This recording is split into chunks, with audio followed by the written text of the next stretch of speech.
Okay, nice. So, hi everyone. Thank you for joining us today for our session for Thinking the Fan Experience for Streaming Sports. My name is Victoria Tuzova. I'm with Elecard, where we provide live streaming, live monitoring software for streaming companies. And also I'm a part of Women in Streaming Media, where we amplify female voices. So this panel was organized with the help of Women in Streaming Media. And today we're going to dive deeper in how streaming companies actually, how they turn, let's say, passive viewers into active participants, and not just what works, but also what doesn't work. And we will explore the balance between this interactive feature and overloading, personalization, privacy, monetization, and fan trust. I'm joined today by two amazing leaders. Leslie, Christy, could you please introduce yourself? Sure thing. I'm Christy Tanner, and I'm the chair of Swerve Sports. We have two fast channels. One is called Swerve Combat, and the other is called Swerve Sports. But that's a channel that's focused on women's sports. So Swerve Combat launched about 4 years ago.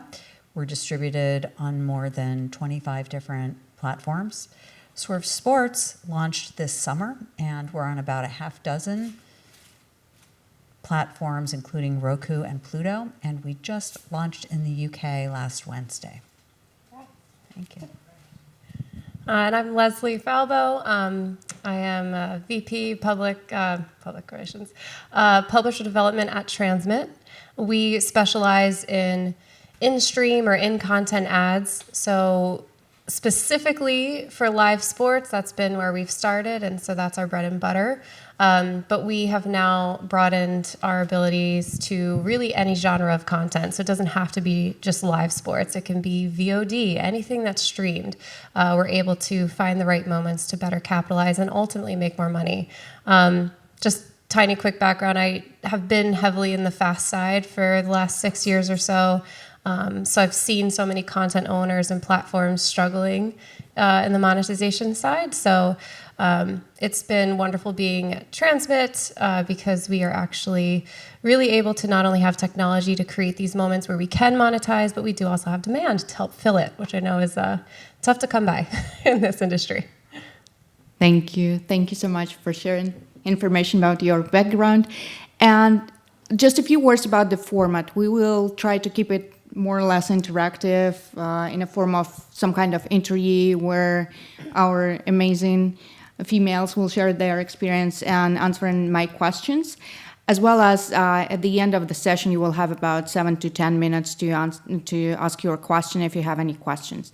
So let's go ahead, and we will have several sections right here. We'll start with the big picture of the industry and how it works. We will proceed with what's working and what doesn't work, and consider personalization, monetization, and the future of the industry.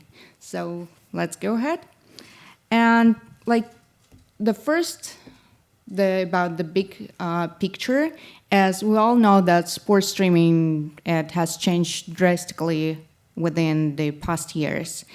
And the thing here is originally they wanted, I don't know, only one feature, let's say, just something that is able to stream live sports. And right now the requirements are much bigger, they're harder, and you should have a low latency, you should have, I don't know, some personal features and personalization. They would like to see AI and everything. So within this evolution, what you think stand out more? Leslie? Yeah, I would say, sports viewers want to feel like an experience that they can be a part of when they're watching sports as opposed to just receiving content. And I think right now we're at a time where it's not just the announcers that have the microphone, right? We have social media that is given these fans a platform to not only have their voices heard, but really have them be amplified and loud, and that includes the criticisms. So I think we're in a time where we need to listen, and it's important to listen to the voices of these fans. I think a perfect example recently was the Ryder Cup tournament. Fans flooded social media to criticize USA Network, saying that there were missed key shots and they ran too many commercials. And even PGA golfer Ben On was like, for the viewing experience, they saw more commercials than golf. And this obviously is a big issue. If you're watching a sports, any content, a game or anything, that's what you're there to watch. But it's the Ryder Cup. It's a live sporting event. We need to monetize on it.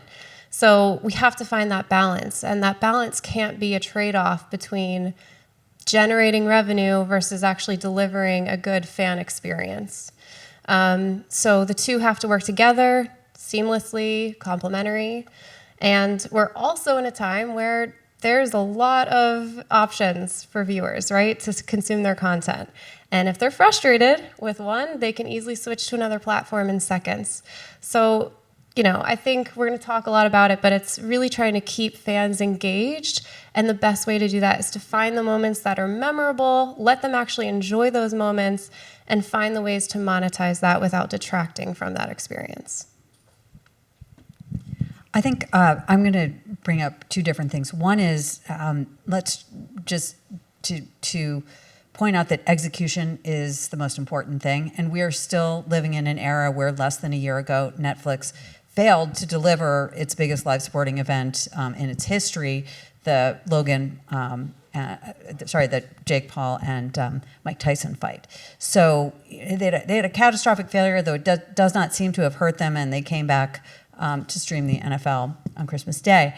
But that's really, that to me was really shocking, to have such a big company fail at scale.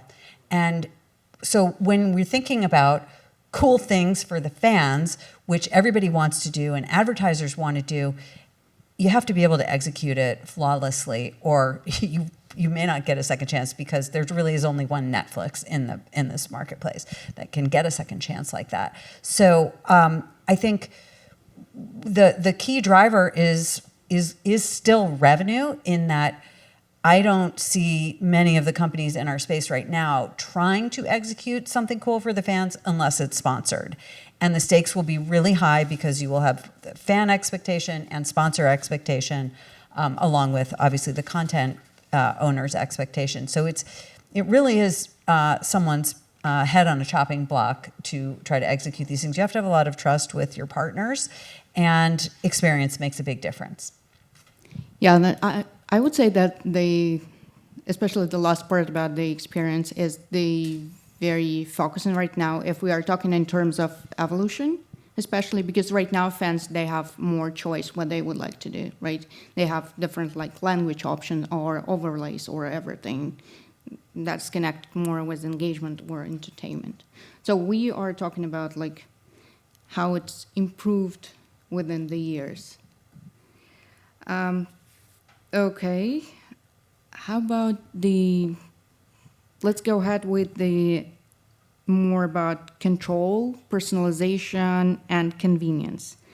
What do you think is, I would say, the biggest shift that fans are really asking for today? So maybe there are some key features that they would like to see right now. I think the most important thing in sports is low latency, which you mentioned earlier, and that is driven by gambling. So if your bet, I don't gamble, so I'm going to use the wrong terminology, but if your bets aren't taking place in a timely manner in sync with the content, then we're going to lose Gen Z, because from the research that we've done at Swerve, more than 35% of Gen Z is gambling while watching sports. And to put that in context, I think some people in our industry think Gen Z is still in college, but Gen Z really ranges from age 16, 17 to 28, 29 right now.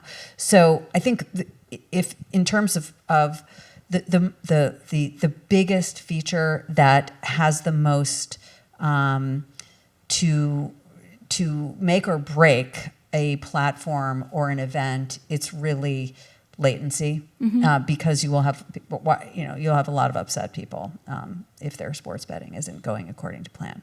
That's my opinion. I would say I agree with that.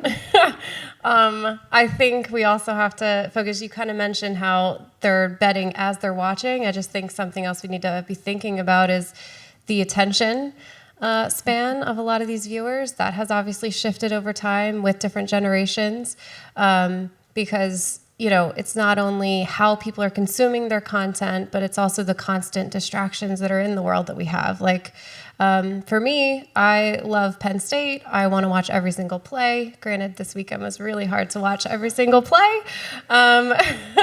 But, I'm constantly, looking at my TV screen, looking at my phone, looking at my kids for something, back to my TV. It's a constant distraction that we're trying to work through. So another piece that I would say to just, maybe not a feature, but just a way of viewing is how things are monetized, because right now when I'm being distracted and I get that 2-minute ad break, that is my perfect, invitation to turn my brain off from that screen and focus on everything else going on.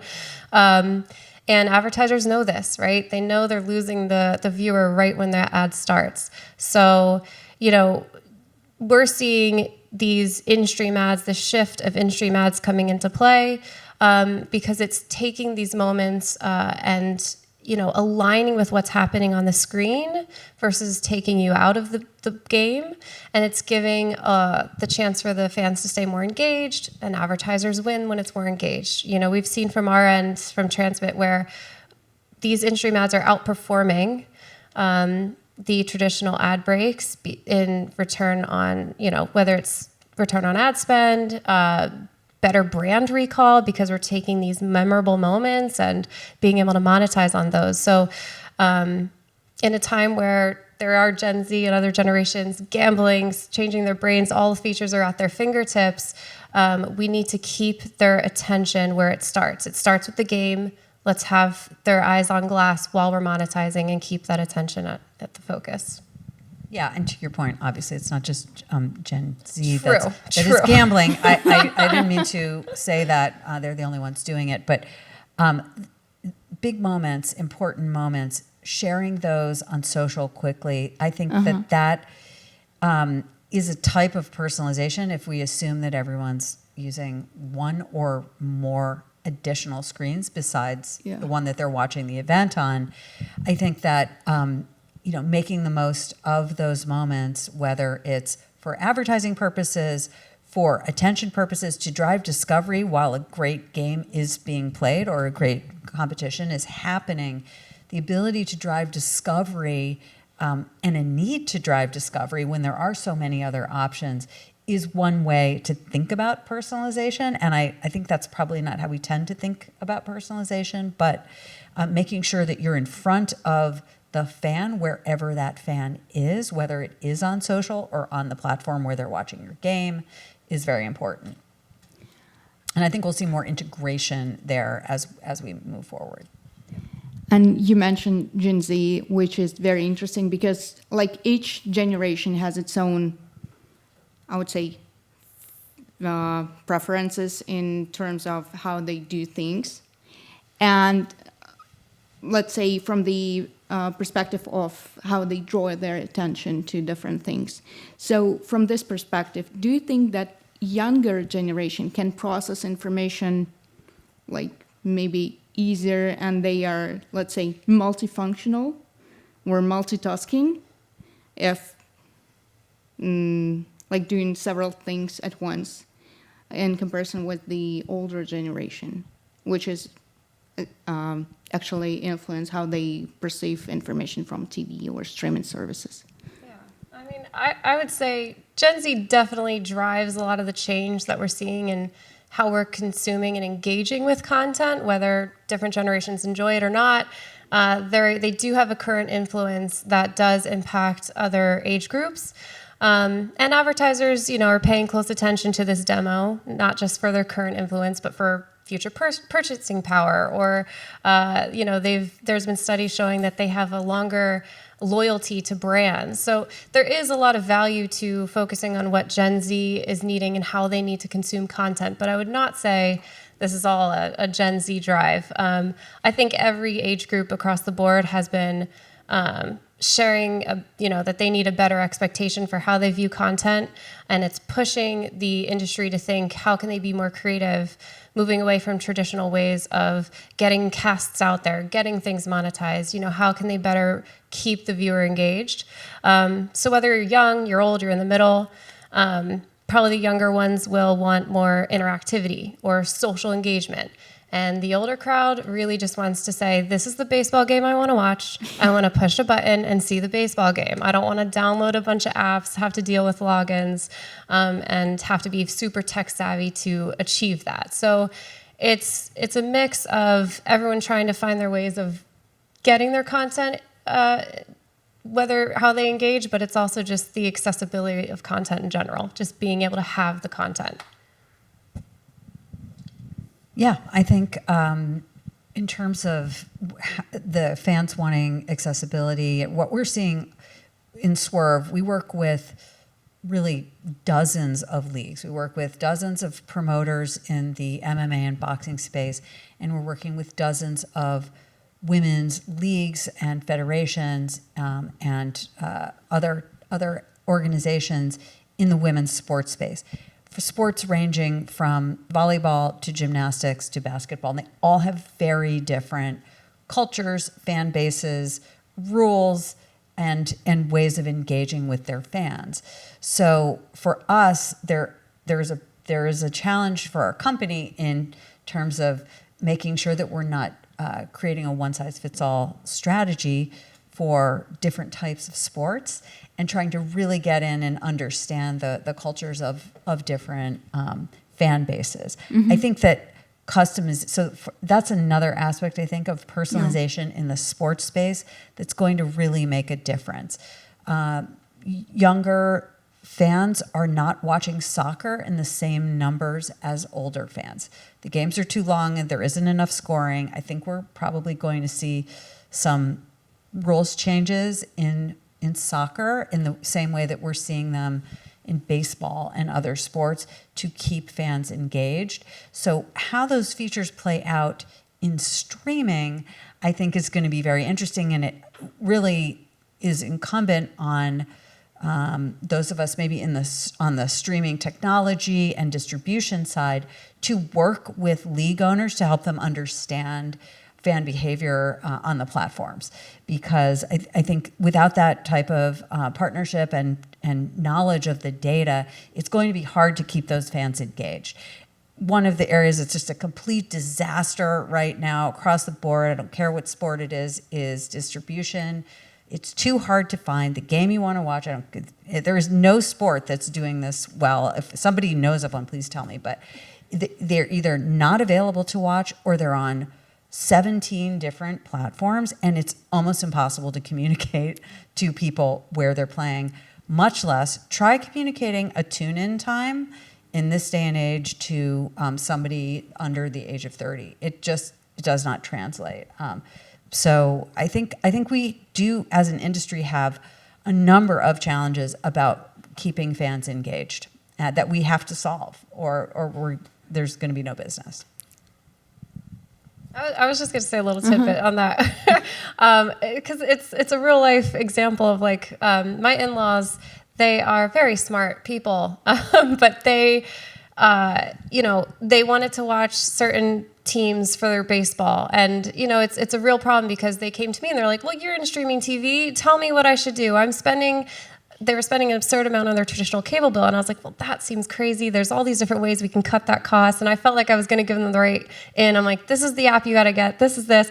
And in the end, it was a big fail. The apps that I was telling them to find on, they still couldn't get the game because the rights moved to a different app. And even I couldn't keep up. And I was like, okay, I felt like I had a little bit of an in here. Thought I knew what I was doing. And I had no idea what to tell them. So they just went back to traditional cable. So there's a real issue there because we're saying cable's dying. And we don't have, that's a whole other conversation we can talk about in this conference. But it's it's still real when we're saying it's sports are being streamed, and yet we all can't find this content. It's a problem.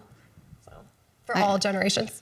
So that is a good transition for discussion, what works and what doesn't work. So let's slice and dice according to the feature. It was a big buzz about multi-viewing feature during the Olympics, where you have different screens at one screen where you can chase like different things happening there. Let's say competition A and competition B and competition C all at once in one screen, and you have this pop-up screen when something is going on competition B.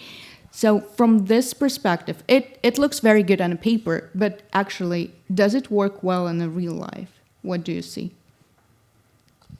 Well, probably only NBC knows how well it worked, and I haven't seen any stats on it, though I would love to. I think what's great about the Olympics is that NBC and Comcast do have a history of really pushing the boundaries on elevating the experience, making things accessible for all fans, and investing in technology that then everybody else can benefit from. So I think over the years that certainly the improvements that they've made in the live streaming space have helped the entire industry with these events. Obviously, there's such high stakes. But in terms of what's worked in terms of multi-view, I think there's a lot of promise with multi-view. I think that true fans really do want to get in and see how the sausage of a certain competition or match was played. And I think that we're seeing this in other sports like tennis. Think about a world that used to exist where we didn't have instant replay, but now we're going to have AI calling, replacing line judges in tennis. I think that that's going to lead to some innovations in the viewing experience as well. So,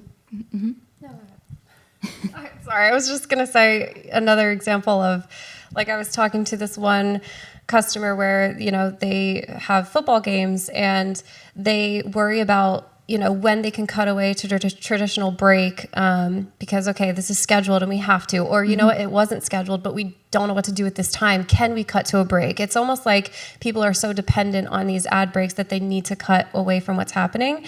And we were actually trying to talk, okay, could we get creative and keep the camera rolling?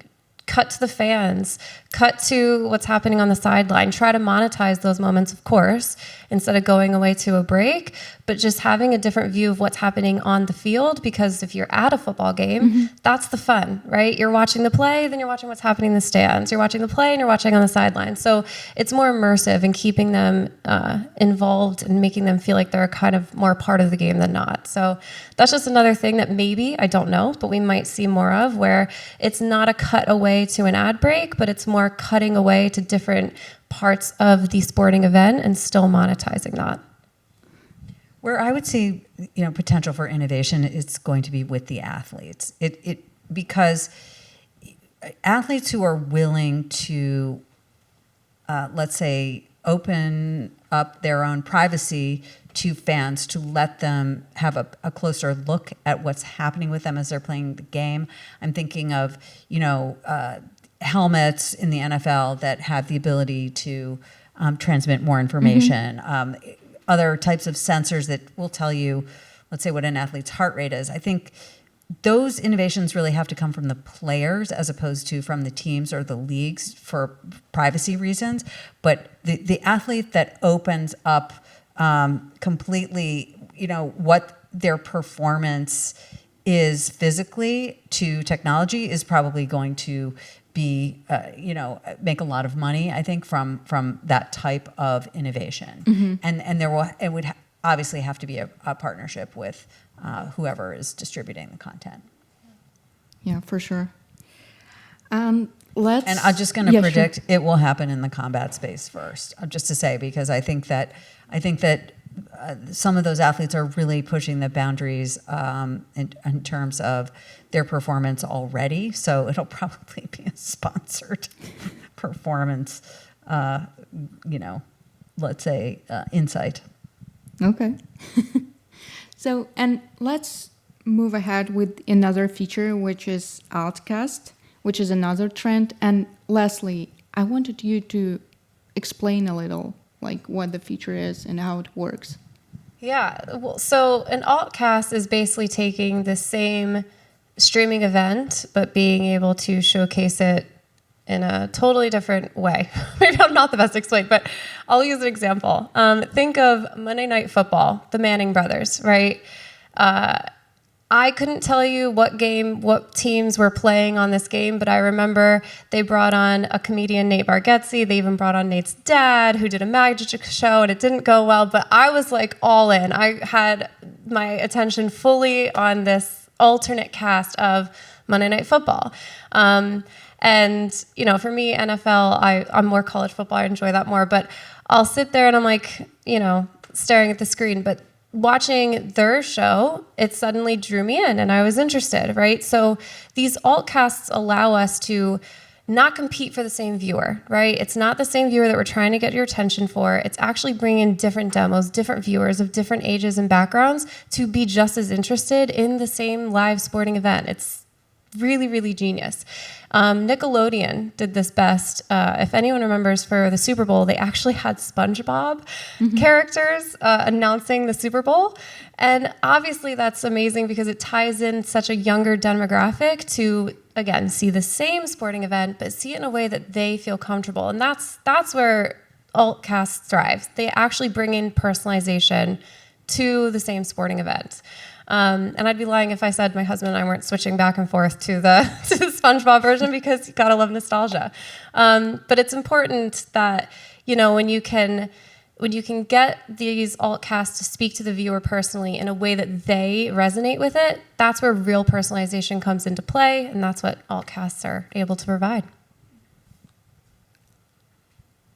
Christy, do you have any comments to add for altcast? About altcasts? Yeah, I think there's a lot of potential in altcasts on not only on the, let's say, the platform where the game is live, but on social, and the ability to use now what are now very accessible, low-cost tools to sort of create your own content and create your own altcast. So I think we're already seeing that, and they're now with you know the latest version of Sora, I think we're going to see even more sort of remixes and other creator-led sports content. Yeah, that's interesting. I have never thought about altcast from the, I don't know, creators, let's say. So yeah, maybe like the next step. And we are talking about different features like real data, overlays, altcast, and everything. And there is a lot of information. So where do you think is the line where it becomes overloading for fans? Yeah. I mean, content overload is real. It's not the goal. Overlays can be very, very beneficial, but they have to be intentional. The second your screen starts to look like the red zone 4-box view, it's that you lost everybody, right? You don't know where to look, where to focus. It's a problem. So I genuinely think there's a place for text and graphics on the screen. But again, it's got to be intentional. So instead of, you know, sometimes you see like the heart rate stat of a player pop up. And while that sounds exciting and cool, I would say maybe have the graphic work harder. Have it make money for you. Maybe it's a sponsored L bar where if a player gets a touchdown pass, it's a sponsored L bar giving you a stat on that player, and now you're monetizing it. And also, L bars squeeze the screen, they don't overlay it. So overlays can be tough because it does block what's happening in the game. So I would say it just really depends on different ways that you can have the same value that you're trying to get with text and graphics, where you're keeping everyone engaged, but don't overwhelm them and overload them because you'll lose it. Yeah, I would agree. I think there's a real need for expertise in programming, and that counts for a lot in terms of how well your competition is going to perform in terms of if you're going to be able to hold that audience. And because we are seeing a proliferation of new leagues, new sports with the low cost of streaming, everyone's putting their sport on streaming now, and the production is all over the map. Some of it we're seeing leagues use like one camera to produce a game, and others are using 8 cameras. So I do think there's a need for expertise, and when it comes to graphics, there's really it's kind of in this day and age, it's a crime not to A/B test whether your graphics are working, and whoever isn't testing it should be put into production jail. I just don't seeing if everyone's paying attention. But I think that I do. But I agree with you that sometimes there can be a real overload of just too much information. At the same time, one person's overload is another person's not enough. And so trying to calibrate for the increasingly fragmented audience is the challenge that we're all faced with. And so if let's say you can rank all this feature, what will be top of them?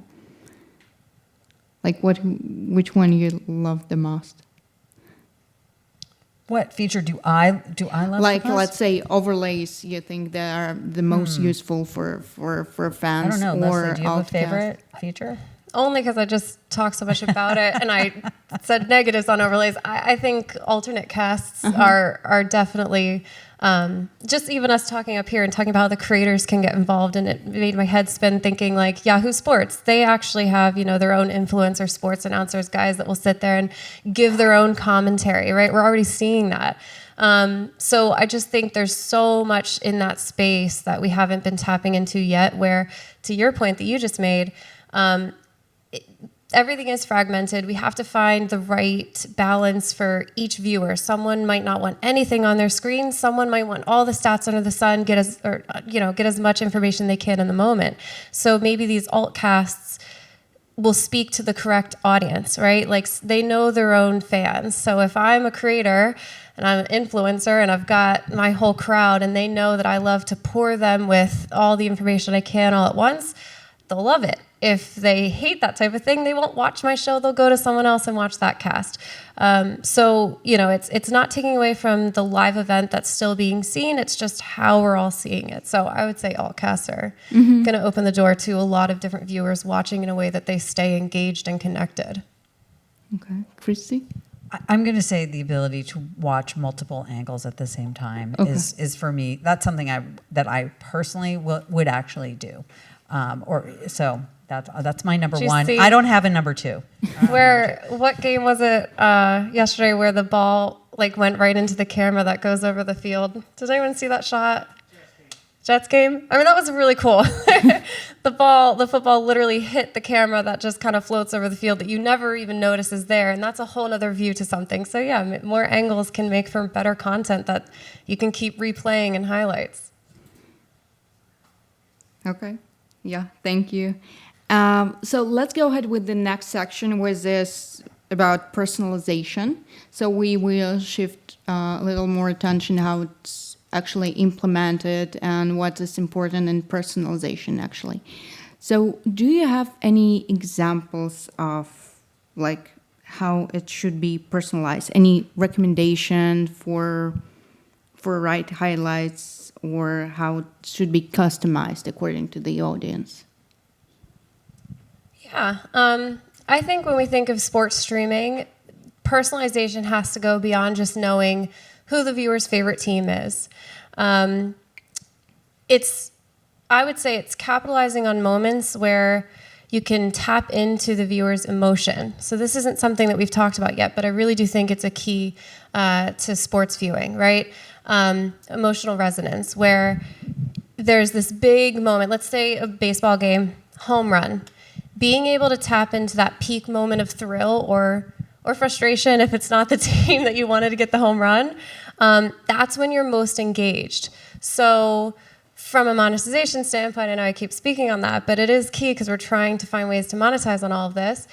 It's really important because the advertisers win when fans are most engaged. They get the bigger, return on ad spend, better brand recall. So that's key. And I think for personalization, it's really when timing and tone of the ad can match the emotion that they're feeling. That's real personalization. That's when we'll really be able to capitalize on that. So it doesn't have to be, oh, this is the team I want to win, this is the team I want to lose, and we'll call it, here's an addressable ad. It's really saying, okay, what am I feeling right now when this big play just took place, and how do I capitalize on that moment where I, the viewer, am really heavily engaged and my eyes are on the screen. And Christy, you also mentioned this, let's say, personalization according to localization, according to the place where people live. So, yeah, I think, I'm going to go back to the making life easier for fans. I think that whoever cracks the stay on top of your team, that is agnostic about where the match is being shown. I think that whoever cracks that level of personalization to be able to drive tune-in and immediacy and make life easier for fans is going to be the hero of the sports world. And I haven't seen anybody do it well yet, and which is shocking because it really shouldn't be that hard to do. But I do think that the fans need to be centered more in the experience. The viewers need to be centered more in the experience. And I think that as an industry, we really are failing viewers and fans when we have not delivered on simply making it easy to follow your team across multiple different channels.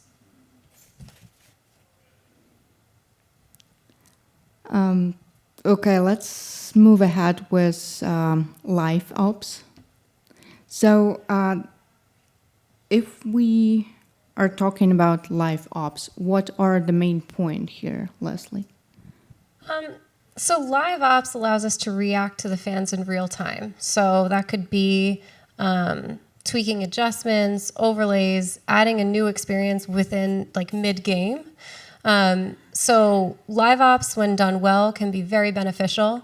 We have the technology that can trigger ads, whether manual or through AI, in real time. So again, when done well, you're able to monetize on these key moments. You're able to adapt on a dime. You're able to reach out to the fan and what they're feeling and what's happening in the moment. There's also, with live events, you don't really know what's going to happen, right? So our team, we set rules. If it's a motocross race, and we say, okay, when someone takes over the lead, do you want an ad there? What should it be? What type of ad?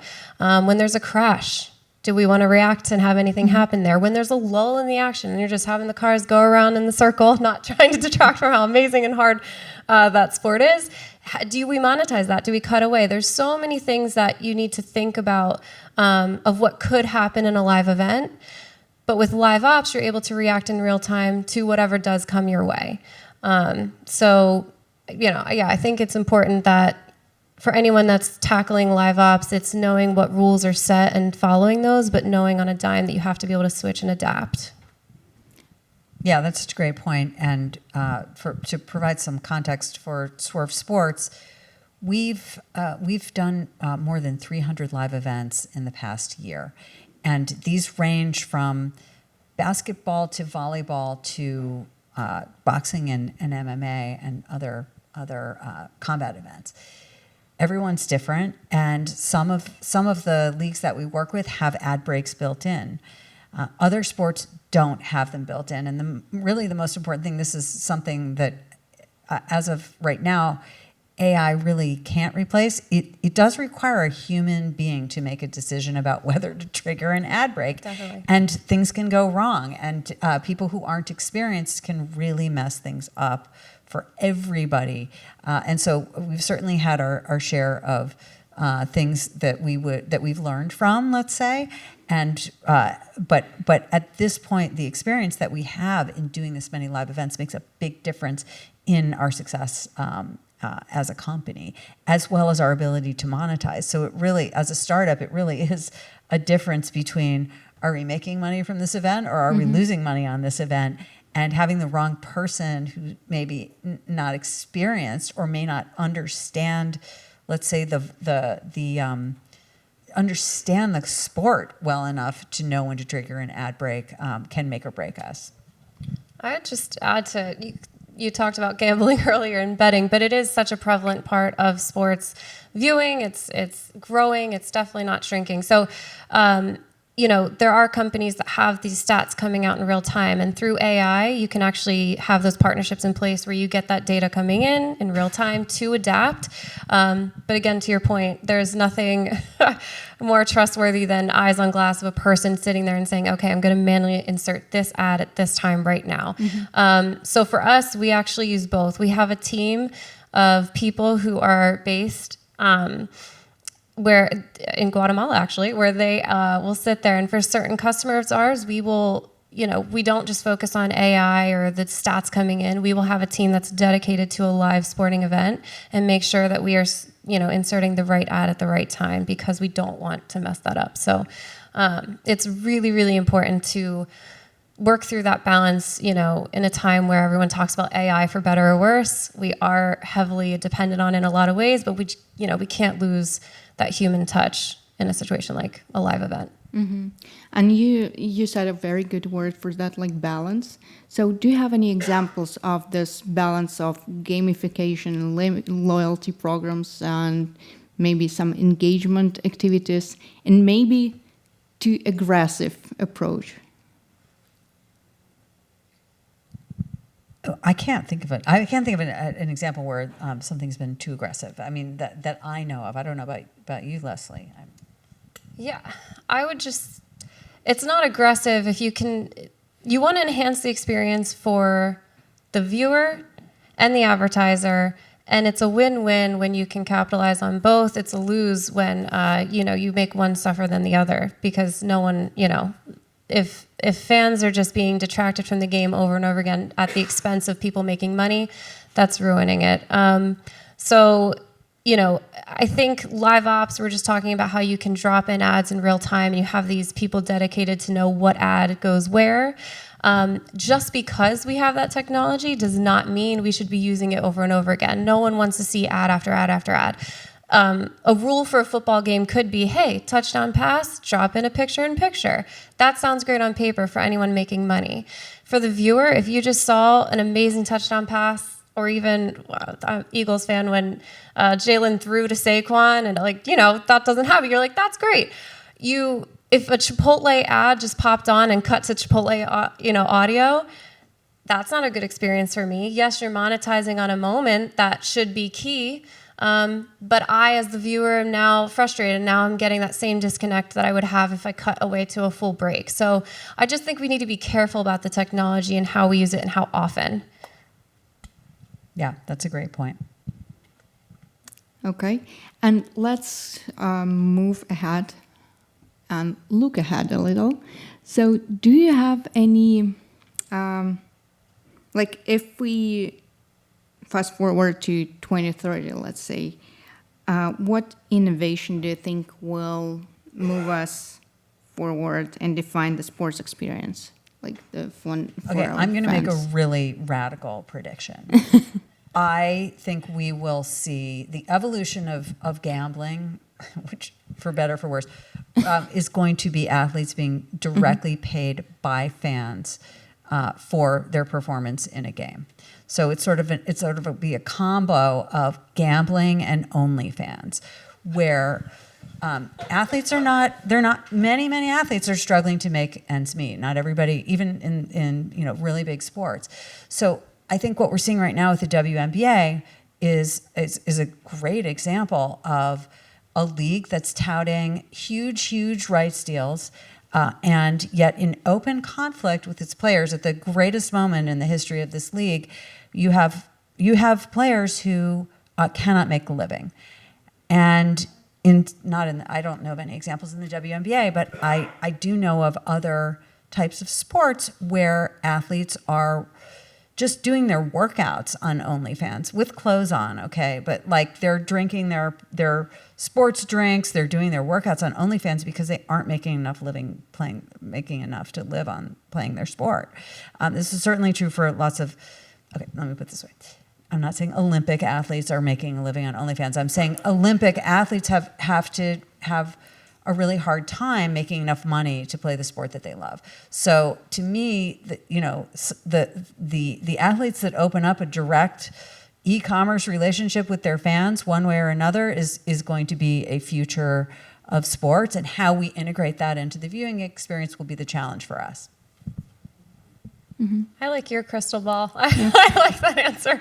I guess I'll take a much more like, for me, I'm terrible with making predictions. So I'm going to take something I think we're starting right now. And I think in 2030, we'll really hone in and perfect it. I talked a little bit earlier about just like emotional resonance and how, being able to really tap into the viewer's emotion. It's not a great answer after that, but I think, there is something to be said about we have the technology to do things in real time. So if we are able to see when there's a big play for your team and you have an ad to ride that wave of celebration with you, and it's great and you're happy and the advertiser's happy and everyone wins. If it's a big disappointing play and it's not, detracting away from everything and there's an ad that works for you, I just think that I think the innovation I would see is just much smarter monetization. And I think it's just going to be, being able to enjoy the game as it always was meant to be, have those memorable moments as a fan, that you get to watch what you want, remember it in your mind, and you're happy, and you're not even really realizing that whole time you were being monetized.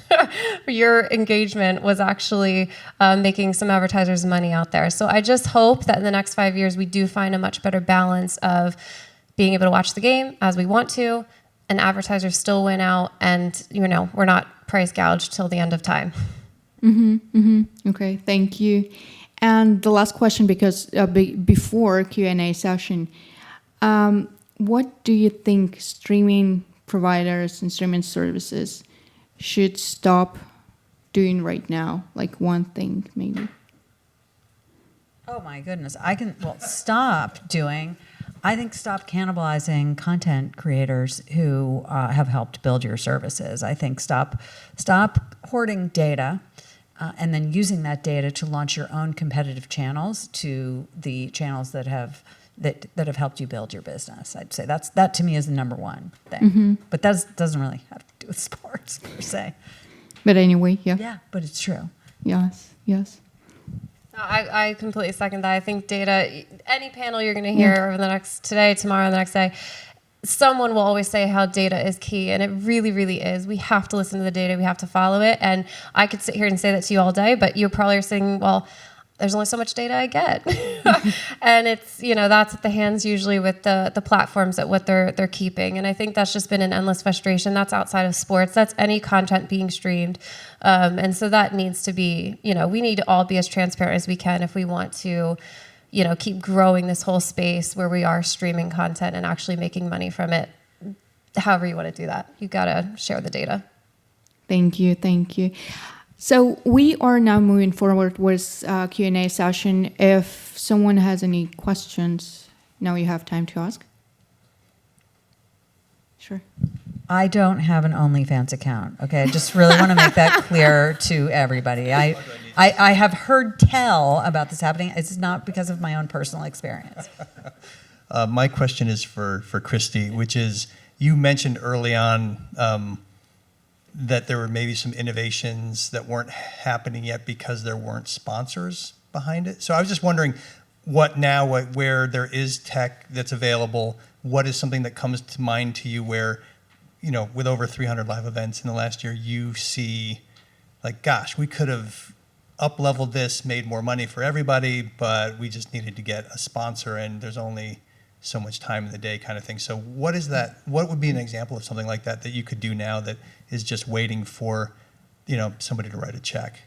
Well, I would just say for us at the stage of the evolution of Swerve, we're 4 years old. I'd say bigger players have bigger opportunities than we do. For us, the stakes are just too high to integrate almost anything that Leslie or Victoria mentioned because we don't have the scale as of yet, and we aren't selling direct sponsorship. So, but I will say I've been in digital for 2 decades. And I've been pitched so many cool things over the years, amazing things, even 10, 15 years ago that we're still talking about doing today. And it always came down to, we'll build it if sold, because we, even in big companies where I've worked, like CBS, we could never spare the product and engineering team to ensure success and ensure a high level of execution unless it was sponsored, and then everything would fall apart. So I would just say, even though at Swerve we have an even smaller engineering team, unless there's a willingness to take that risk and to pay for the execution, where there's a lot of things that we could be doing that we're not as an industry. Just, again, I don't know. What do you think, Leslie? Oh, I think you said if it's sponsored, it can be built. That's something that I've heard from so many different people, again, even outside of the sports side of things, where they have great ideas for original content and they're actually trying to go straight to the advertiser, not even a production company, not anything on the creative side. They're going to the advertisers to say, hey, if you guys support this, I will literally build my storyline around, I will make sure that Walmart has to be at the center of the plot. These are real things that are happening. So I think we're all at a place right now where we're up against, I'm saying we, like I'm in the production side, but I've heard the frustration of AI, how, people are just, you don't need actors, you don't need writers, it's all there. You don't even need the cameraman to create this. It's all created for you. So now it's a matter of, if everyone has the opportunity to get their story out there, to get their program created, it's going to come down to who can afford that. And so sponsorships are going to be everything. Whoever can have the money to actually create is going to play a big role, in every content that we see. Thank you. Any other questions?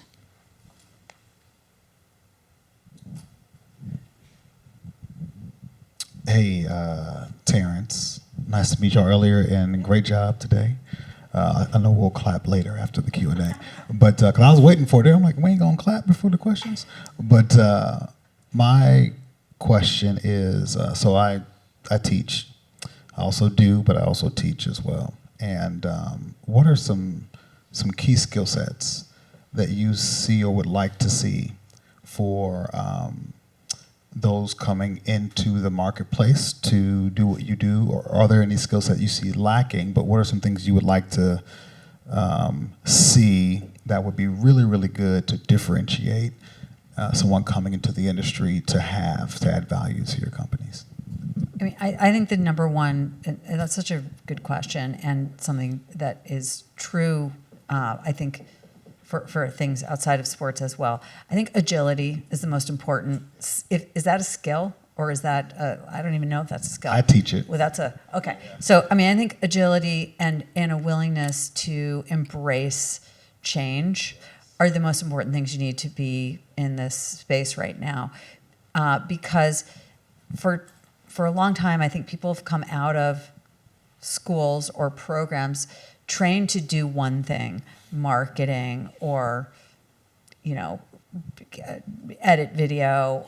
And I think now you really have to be able and willing not only to do everything, but to learn what's coming around the corner. And so the people who can't adapt are going to suffer.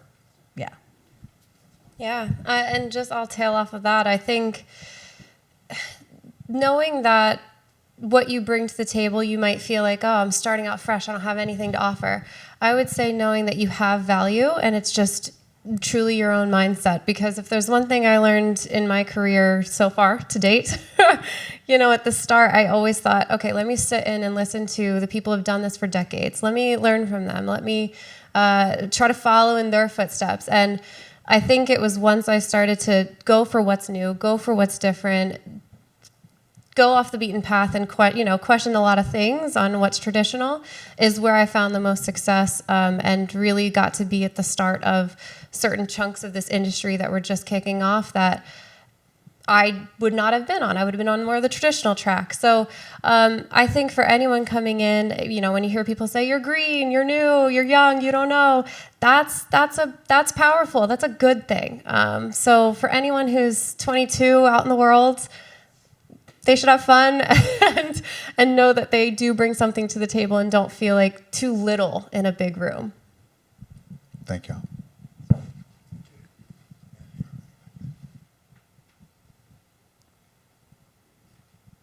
Who does have an OnlyFans account? Raise your hand. Sorry. Can you fact check her on these workouts where they're Who has gambled while we've been sitting here? Somebody has. I know that gambling, not only, but someone has placed a bet while we've been sitting here. I don't know if I want to follow that up, but when you're working with leagues that maybe have been around for a while but are starting to get broader exposure through streaming, and you're pitching things to them, are you pretty aligned that eyeballs are eyeballs, or are they ever worried that doing something might bring in a fan, but it might alienate our loyal fan base, the ones that have supported us for a while? The answer to that is yes. I'm just trying to think of like an example I could share, but I think we work with the Yankees, and that's a very everyone can follow along with that, and it's when you work with such big teams that have such a following, change can sometimes be scary. And so I think for us, it was really just showing them like, hey, look, money does speak a lot of volumes in this. So it's like you might make a change that you might question, is this too much for my fans? Is this something that they're going to be frustrated about if they do start seeing ads within their game? And it's really trusting. I think you mentioned A/B testing. That's a big one that we push on. You don't have to have... I'm speaking from the ad side of things, but you don't have to have these ads across 100% of your traffic. It can be on 5%, move up to 10, move up to 20, and get to that 100% GA where you're starting to get feedback directly from the fans. So I think, the best way that we approach some of these larger leagues is just taking small little buckets of their fan base and letting them start small and knowing that the scale is ahead and reminding them of the potential revenue that can be generated out of that. Thank you. Any other questions? Okay, let me ask the last question about, I was asked this question, and that is what interesting for our audience, and it's about accessibility. So what are the ways that platform can make the fan experience more inclusive, let's say, or accessible? Well, I think that automatically AI improvements in captioning have made tremendous advances in inclusion and accessibility just even in the last year. But where the next I think accessibility challenge is going to be more in audio and in making better audio descriptions available. Okay, thank you. Okay. Thank you so much for our speakers. Thank you. Thank you, Victoria. Great job moderating. Thank you. This was Thank you fun. so much. Thank you.